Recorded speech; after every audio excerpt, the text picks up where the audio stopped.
The international landscape has shifted dramatically following a series of coordinated maneuvers by the United States and its global partners, signaling a comprehensive strategic offensive.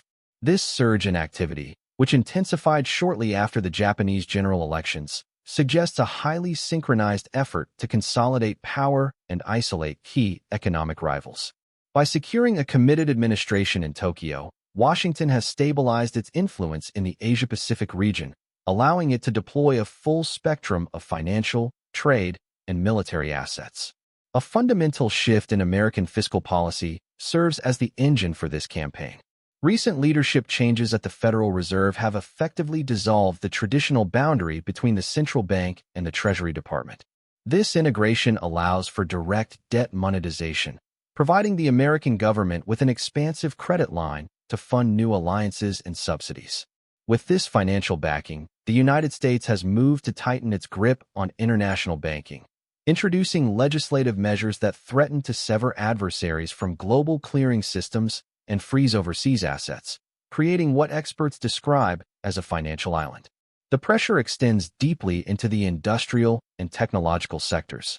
In Europe, new proposals suggest a 30% blanket tariff on specific imports, coupled with efforts to devalue the euro against competing currencies to mirror past economic accords. These trade barriers are being reinforced by aggressive investigations into renewable energy sectors and a total blockade on advanced semiconductor manufacturing equipment. By restricting access to high-end chips and artificial intelligence infrastructure, the coalition aims to halt the industrial evolution of its competitors. The offensive has also reached the foundational level of global resources.